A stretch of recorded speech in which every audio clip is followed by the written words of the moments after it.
Swastiastu. Halo adik-adik, jumpa lagi di channel Triton dan Pasar, The Art of Problem Solving. Kali ini berjumpa lagi dengan Kak Tia. Kakak adalah salah satu tentor biologi di Triton dan Pasar. Dan pada kesempatan kali ini, kakak akan berbagi informasi kepada adik-adik tentang materi sel.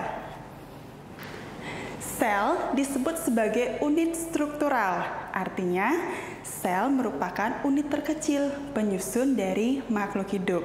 Selain itu, di dalam sel juga terjadi aktivitas di mana setiap komponen sel menjalankan fungsinya masing-masing, sehingga disebut dengan unit fungsional. Adik-adik, sel bisa dikategorikan menjadi 3. Yang pertama, berdasarkan ada tidaknya membran inti. Sel dibagi menjadi 2, yaitu sel prokariotik dan sel eukariotik. Sel prokariotik. Nah, istilah prokariotik ini berasal dari 2 kata. Ada kata pro dan karyon. Karyon artinya membran inti sel dan pro artinya belum. Sehingga sel prokariotik adalah sel di mana inti selnya belum memiliki membran inti. Nah, contoh makhluk hidup yang memiliki sel prokariotik adalah makhluk hidup yang masuk ke dalam kingdom Monera. Di antaranya adalah bakteri dan cyanobacteria. Selanjutnya adik-adik, ada sel eukariotik. Jadi sel eukariotik adalah kebalikan dari sel prokariotik di mana inti selnya sudah terbungkus oleh membran inti. Nah, makhluk hidup yang memiliki sel eukariotik adalah makhluk hidup yang masuk ke dalam kingdom Protista, kingdom Fungi, kingdom Plantae, dan kingdom Animalia. Selanjutnya, kategori yang kedua adik-adik berdasarkan jumlahnya. Jadi sel dibagi menjadi 2. Ada istilah uniseluler atau sel tunggal dan multiseluler atau sel banyak. Selanjutnya, kategori yang ketiga yaitu berdasarkan perbedaan struktur. Jadi berdasarkan perbedaan strukturnya, sel dibedakan menjadi 2, yaitu sel tumbuhan dan sel hewan. Adik-adik bisa melihat gambar yang sudah kakak gambar di depan. Yang ini merupakan sel hewan yang bentuknya oval. Kemudian di sebelahnya adalah sel tumbuhan yang bentuknya persegi atau mirip persegi ya, bahkan ada yang heksagonal. Adik-adik, komponen sel dibagi menjadi 3 komponen utama. Yang pertama adalah membran sel, yang kedua adalah sitoplasma, dan yang ketiga adalah nukleus atau inti sel.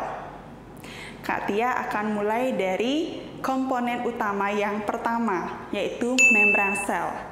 Membran sel berfungsi melindungi sel dan berperan sebagai jalur keluar masuknya zat dari dalam keluar sel atau sebaliknya.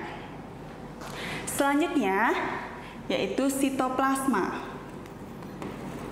Sitoplasma adalah bagian cairan sel. Di dalam sitoplasma, adik-adik terdapat komponen padat yang disebut dengan organela. Organela-organela ini memiliki fungsi yang berbeda-beda. Adik-adik bisa perhatikan bersama-sama. Organela yang pertama adalah lisosom. Lisosom berfungsi untuk mencerna zat asing yang masuk ke dalam sel dan mencerna organela yang sudah rusak atau yang sudah tua. Selanjutnya, vakuola. Pada hewan, vakuola berukuran kecil atau bisa sama sekali tidak ada, sedangkan pada tumbuhan, vakuolanya berukuran sangat besar ya. Vakuola ini berfungsi untuk menyimpan cadangan makanan. Selanjutnya, RE halus. Jadi RE adalah singkatan dari retikulum.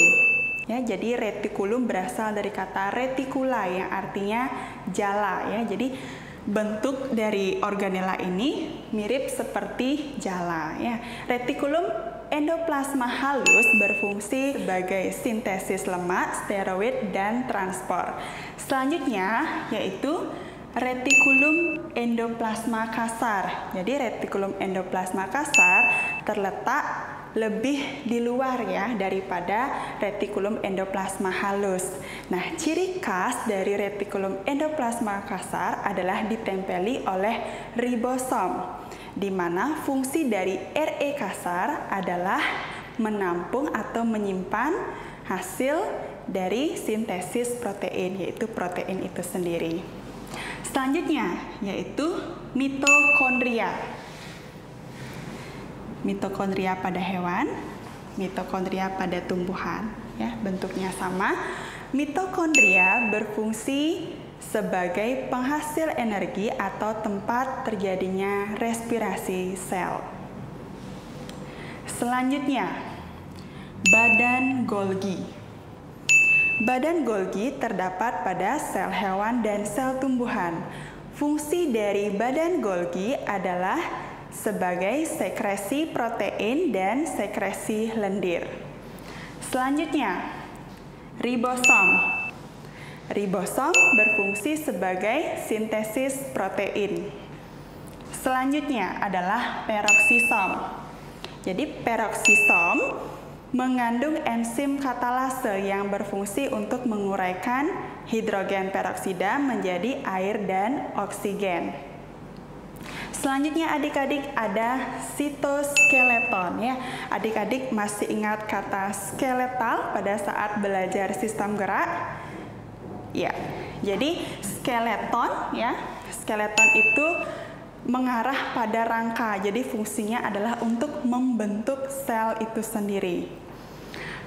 Kemudian dinding sel berfungsi untuk mempertahankan bentuk sel. Dan yang terakhir adalah plastida ya. Plastida jenis kloroplas berfungsi untuk tempat terjadinya proses fotosintesis.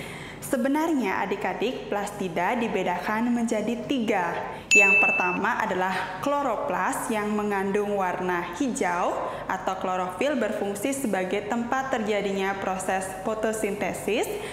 Yang kedua ada kromoplas mengandung pigmen warna selain warna hijau.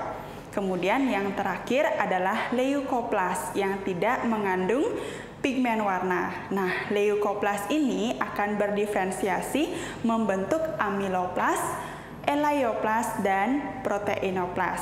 Nah, adik-adik, amiloplas itu berfungsi untuk menyimpan amilum, elaioplas itu berfungsi untuk menyimpan lemak, dan proteinoplas berfungsi untuk menyimpan, ya betul, protein.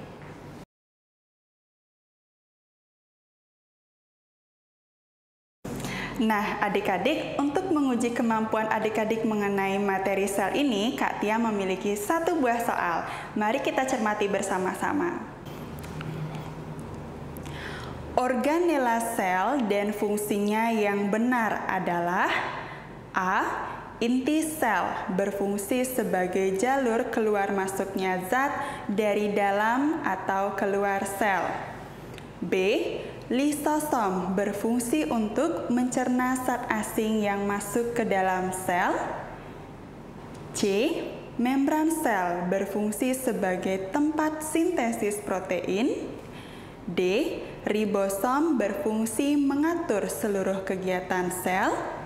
Dan E. Dinding sel berfungsi sebagai tempat respirasi sel. Nah, adik-adik, kira-kira yang mana jawaban yang paling tepat?